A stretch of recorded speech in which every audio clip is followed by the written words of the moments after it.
Assalamualaikum warahmatullahi wabarakatuh. Selamat pagi. Perkenalkan, nama saya Ahmad Ulul Albab. Saya pengajar pendidikan agama Islam di SMPN 2 Ngancar. Saya adalah mahasiswa PPG LPTK YIN Kediri. Saya akan melakukan praktik pembelajaran dalam rangka uji kinerja. Selamat menyaksikan. Assalamualaikum warahmatullahi wabarakatuh.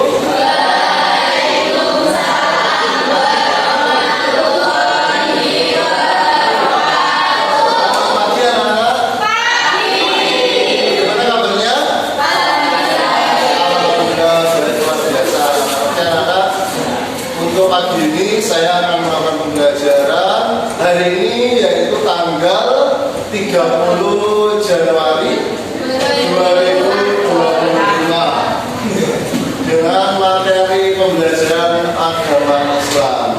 Sebelum melakukan pembelajaran, silakan ketua kelas dipimpin untuk berdoa terlebih dahulu. Silakan dipimpin berdoa secara jahri, ya, dibunyikan doanya. Silakan.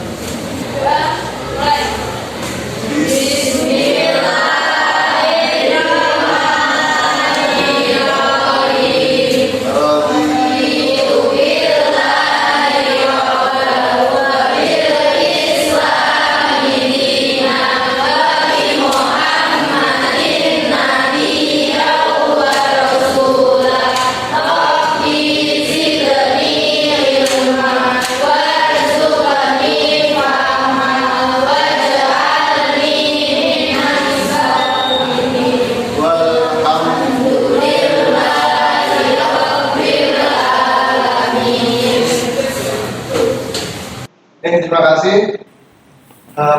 Anak-anak, sebelum memulai pembelajaran, biar tidak terlihat lesu dan agar fokus pembelajaran kita, mari kita mendengarkan instrumen musik terlebih dahulu. Kita lakukan mindsetfulness, ya. Kita belajar fokus kembali. Silakan semuanya berdiri, anak-anak. Silakan ikuti arahan saya, pejamkan mata kalian.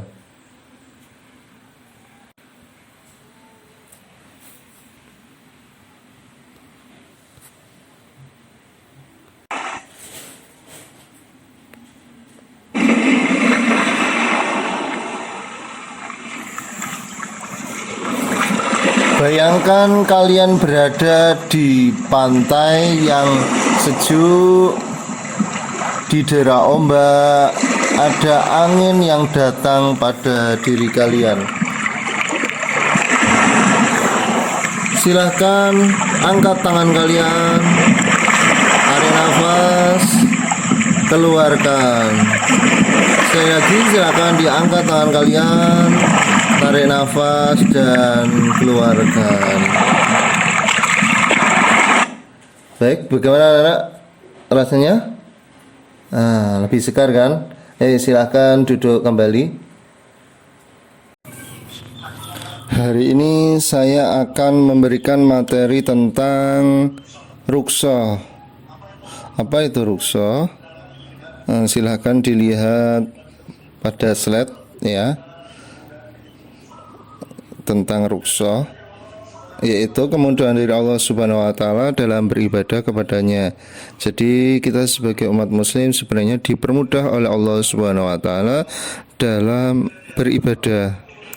Allah itu menciptakan kemudahan untuk kita lakukan dalam berbagai situasi. Apa saja situasinya akan saya sampaikan. Tujuan pembelajaran kita hari ini terbagi menjadi dalam 4 subbab.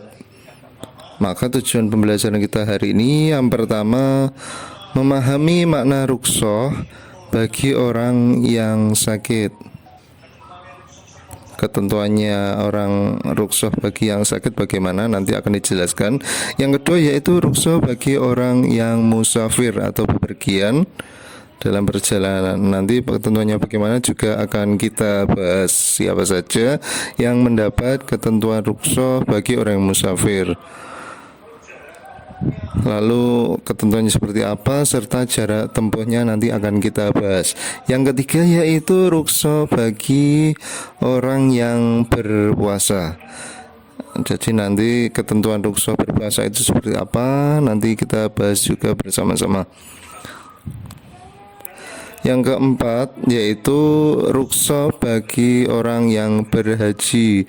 Ketika orang haji kan ada yang sudah lansia atau tua. Lah nanti bagaimana ketentuannya bagi orang yang lansia, tidak kuat untuk berjalan, tidak kuat untuk melakukan tawaf ataupun sa'i. Lah nanti ada ruksonya. Seperti apa itu? Lah nanti akan kita bahas bersama-sama. Pada pagi hari ini saya memakai model pembelajaran yaitu problem based learning. Jadi nanti saya akan menampilkan video permasalahan ruksoh itu dari keempat subbab dari permasalahan itu, dan dalam video nanti juga sudah ada solusinya. Lah nanti kalian analisis dari video yang saya tampilkan, nanti kalian lihat sesuai dengan kelompok. Nanti kita berkelompok sesuai dengan ketentuan asesmen awal kemarin. Kelompoknya nanti bagian apa, silakan nanti disimak video yang saya putarkan ya. Nah, oke, sekarang saya akan memutarkan videonya mengenai ruksoh bagi orang yang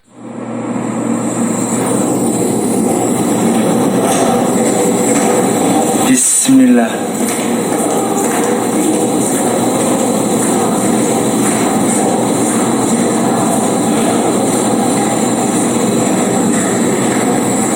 dalam video tersebut apabila tidak bisa berwudu maka boleh bertayamum ya. Mau sholat, ya silakan nih. Waalaikumsalam. Mau sholat duhur, baik. Sholat duhur 4 rakaat. Meskipun Anda sakit karena Anda tidak musafir, sehingga sholatnya sama dengan orang yang mungkin. Kita sudah menghadap ke arah kiblat, sehingga tidak harus geser ke kanan atau ke kiri. Posisi kaki jika tidak bisa duduk bersila, boleh sambil selonjor seperti ini. Baik. Nah nanti takbiratul ihram bacaannya sama seperti sholat biasa. Kemudian sedekap, posisi sedekap sambil duduk. Kemudian baca surat. Setelah itu setelah selesai ruko, waktu ruko condong sedikit, tangan berada di lutut. Kemudian nanti i'tidal, ketika i'tidal kembali ke posisi semula. Kemudian sujud. Ketika sujud dibuat lebih rendah dibandingkan ruko, sebisanya. Kalau misalnya perutnya nggak sakit ya nanti bisa ditekan agak lebih rendah. Kemudian duduk antara dua sujud kembali ke posisi semula. Sujud sama seperti yang tadi. Nah nanti tasyahud sama seperti posisi ketika berdiri ya. Bisa dipahami ya? Kerjakan sampai 4 rakaat. Baik, saya pamit dulu ya. Semoga Allah menerima ibadah Anda. Assalamualaikum.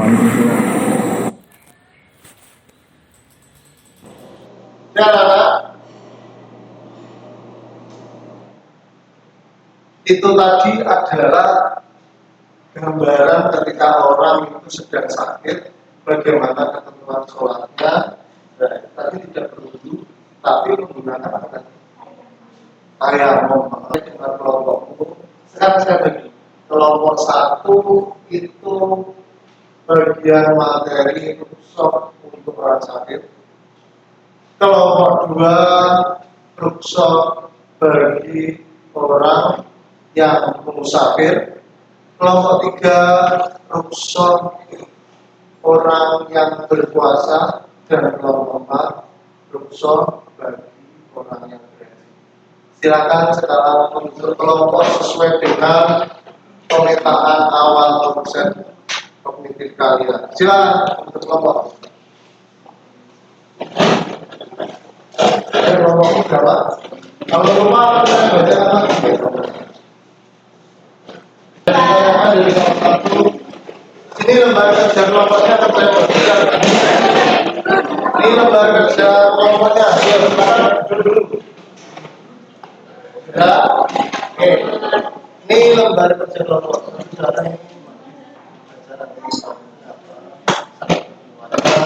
Syarat ketentuannya unsur pertama tadi jadi apa gitu ya, bagaimana ketentuannya.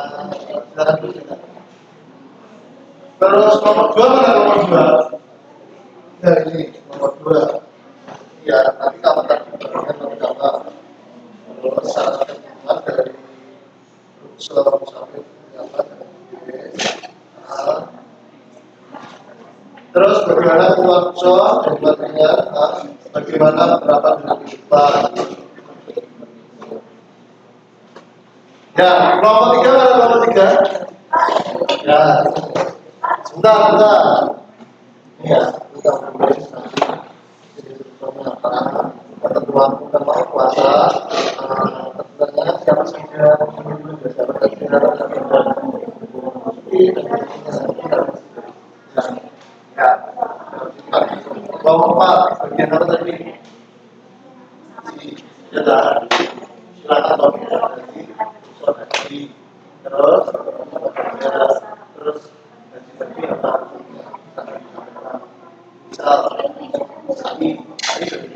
Gimana tadi? Kita gitu ya. Oke, silakan jika kerjakan saya beri waktu di 10 menit, 15 menit. Ya, 10 sampai 15 menit. Ada yang tanya? Di situ langsung kerjakan.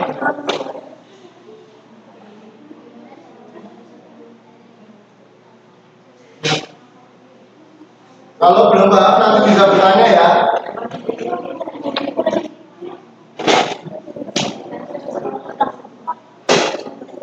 Ya, ini jawabannya ya.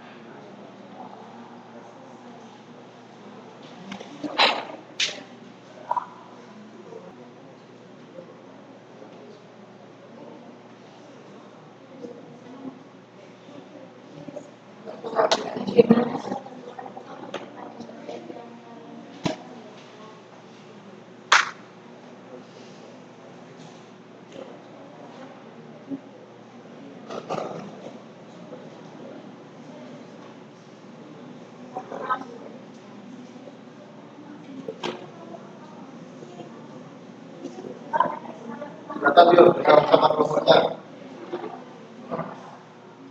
Ya, silakan.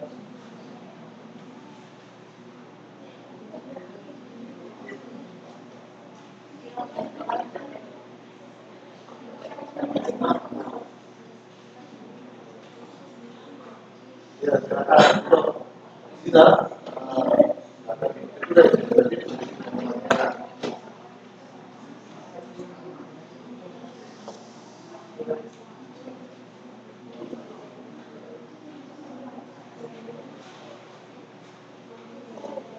Tapi masalah gimana kalau orang tidak diulang sholatnya boleh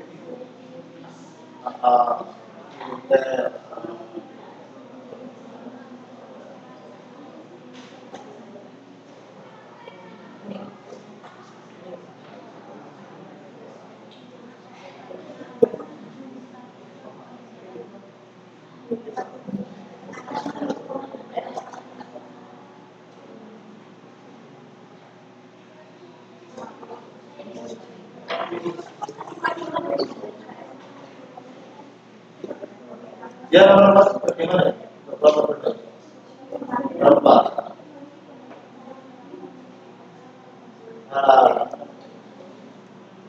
Kalau tak sedia, apa janji dan berapa? Apa janji dalam keadaan dia berapa? Gitu ya? Oke. Waktunya kurang 3 menit. Oke. Jadi dalam keadaan berbuat bagaimana? Gitu ya. Agak presentasi.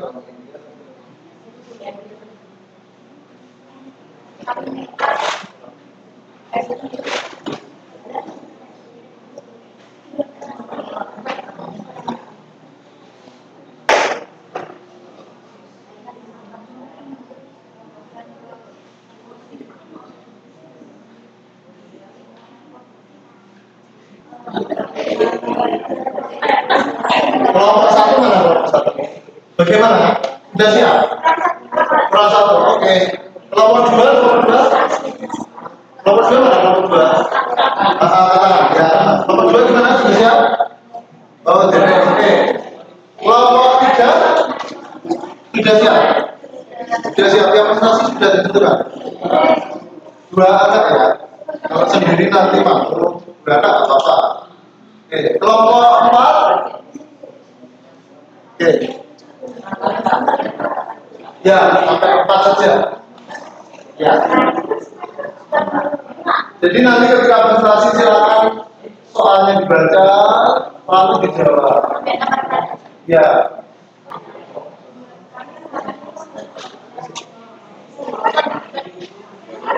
Oke, waktunya sudah habis. Oke, sekarang silakan kelompok satu perwakilannya maju ke depan mempresentasikan diri. Ya, dua anak. Kalau satu kakak malu, silakan dua. Assalamualaikum warahmatullahi wabarakatuh. Waalaikumsalam warahmatullahi wabarakatuh. Kami mewakili seluruh kelompok satu akan mempresentasikan diskusi kelompok kami. Perkenalkan, nama saya Heku Sari dan saya akan membacakan soal dan jawaban. Apa jenis unsur yang ada pada topik ini? Unsur berdiri orang miskin. Apa saja syarat dan ketentuan yang harus dipenuhi untuk mendapatkan unsur tersebut? Unsur bagi orang sakit penyakit tidak bisa pada pasien yang bisa melakukan salah satu. Keras ya, saya kurang. Bagaimana ketentuan unsur pada materi yang kalian dapat? Jelaskan. Aja, diperhatikan aja. Unsur bagi orang sakit dilakukan dengan hukum dari negara tertentu atau dari negara atau sudah sakit yang tidak dapat melakukan salah satu biasanya. Bagaimana cara menerapkan usaha dalam kehidupan sehari-hari? Usaha dilakukan oleh orang yang sangat sakit dengan cara berbalik atau dari penjelasan kelompok satu. Jelas dari kelompok 2, 3, 4 ada yang mau ditanyakan? Mau dari penjelasannya? Silakan, boleh bertanya bebas ya. Ada yang mau dijelaskan apa? Ditanyakan, silakan. Ya, namanya siapa? Cynthia Bella, silakan Bella, bertanya apa Bella?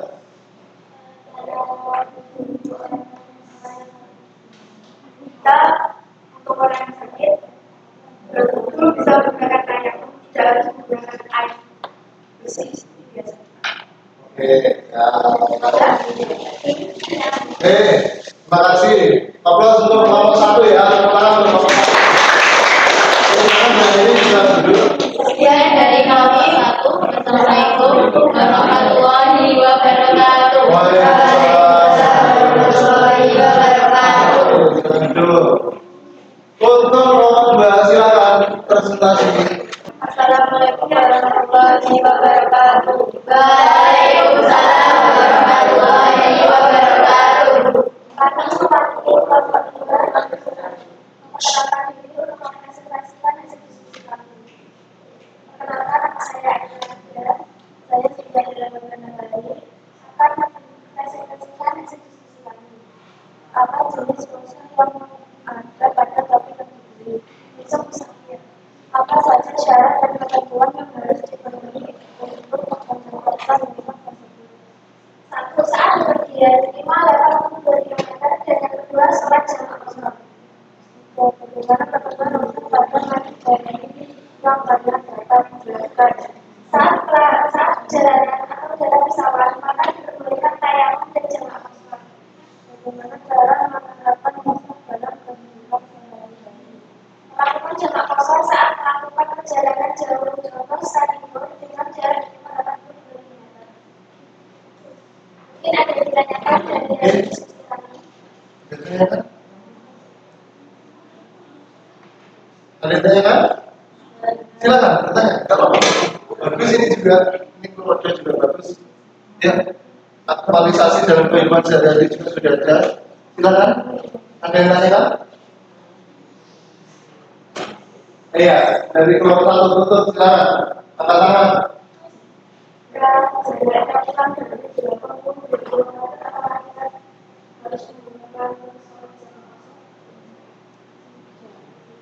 dijawab agak keras biar benar saya juga ya. Kalau lebih dari itu apakah menggunakan?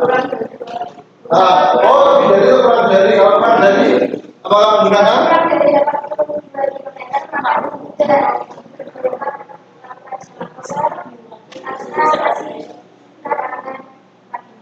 Nah, itu loh. Coba diulangi lagi, terus saya kurang. Kalau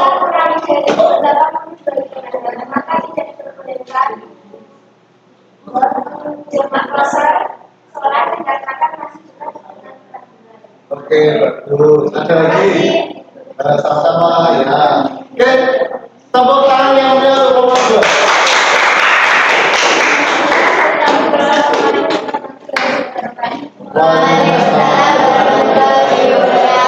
Bagus, sangat bagus sekali, saya apresiasi ya, karena itu tadi juga mengungkapkan aktualisasi dalam kehidupan ya. Karena kebanyakan kalau kita SMP itu statur itu waktu sholatnya biasanya bingung, sholatnya gimana ya. Akhirnya diungkapkan juga oleh kelompok 2. Bagus ya, terima kasih banyak ya. Sekarang kelompok 3. Ya, silakan.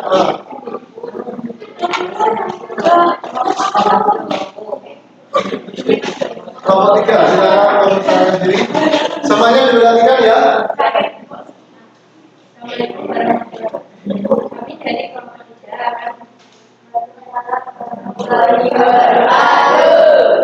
Dari kelompok tiga akan apa jenis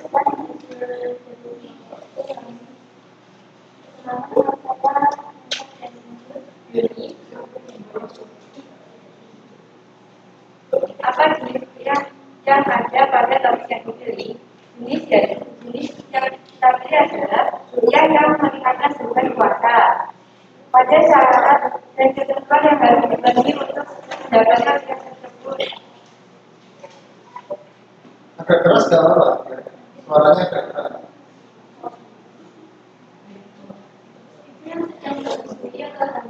Orang tua, musafir, orang sakit, bagaimana ketentuan yang pada materi yang kalian sempat jelaskan.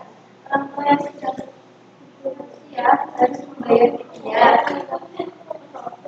Orang sakit bisa mengganti orang yang lain. Orang tua harus membayar fidyah, musafir bisa mengganti dari yang lain. Jadi sekian ada yang ditanyakan.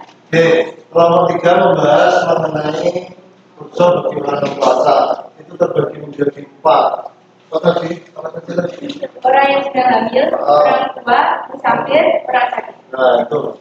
Ada yang ditanyakan dari itu, dari ketentuannya juga. Ini masih ada loh pertanyaan. Kalau yang ditanyakan sebenarnya ada peluang yang bertanya. Coba. Ada yang menanyakan mengenai hari ini kelompok 3. Siapa yang bertanya?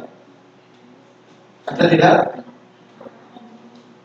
Saya anggap cukup sekarang kan saya akan menyimpulkan hasil dari pembelajaran hari ini, yaitu mengenai yang pertama unsur bagi orang yang sakit.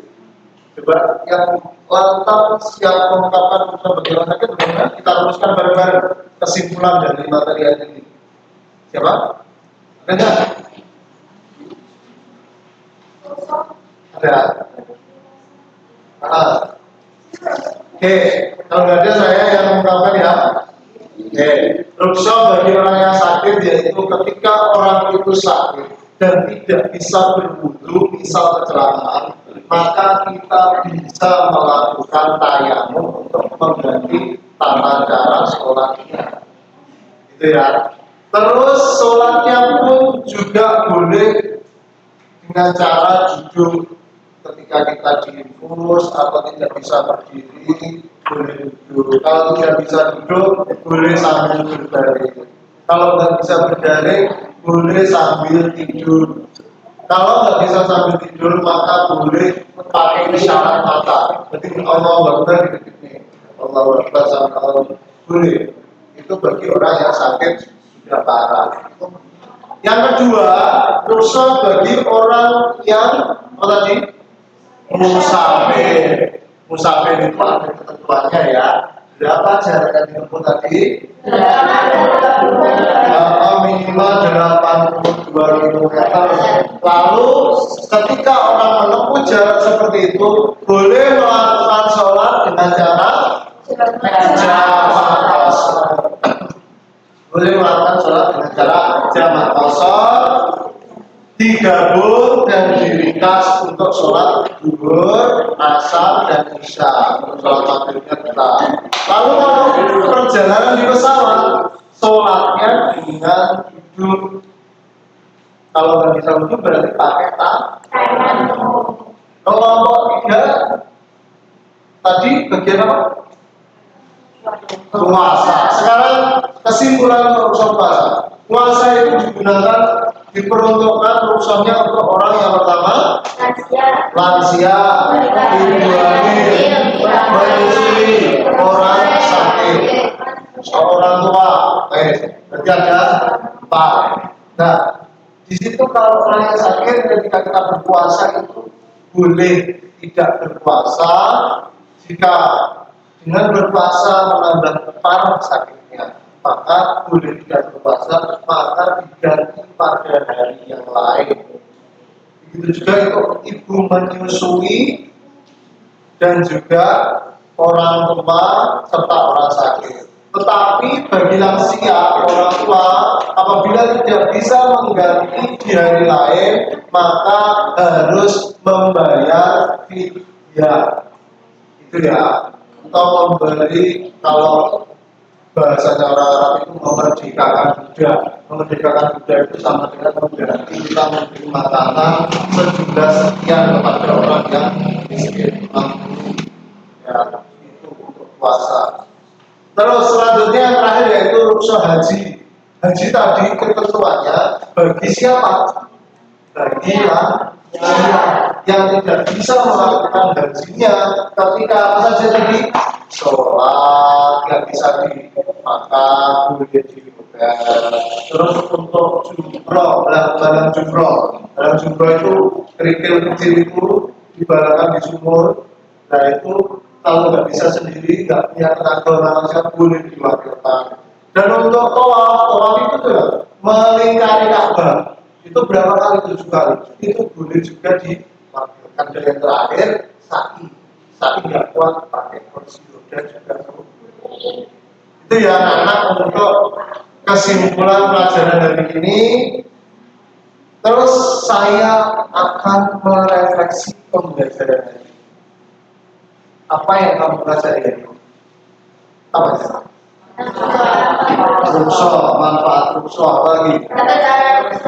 Tata cara rukhsah, macam rukhsah, ketentuan rukhsah. Terus apa yang sudah kamu pelajari? Apa yang sudah kamu pelajari? Semuanya sudah paham? Yakin? Alhamdulillah.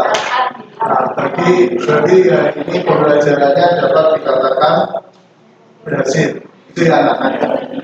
Untuk minggu depan kita akan membuat infografis maupun poster tentang rukhsah ya. Jadi kita membuat infografis maupun poster tentang rukhsah, maka boleh di rumah mulai perancang bersama kelompoknya. Silakan LKPD-nya dikumpulkan dulu. Nanti bulan penilaiannya kumpulkan dulu. Ya silakan dikumpulkan teman-teman. Itu kita dikumpulkan.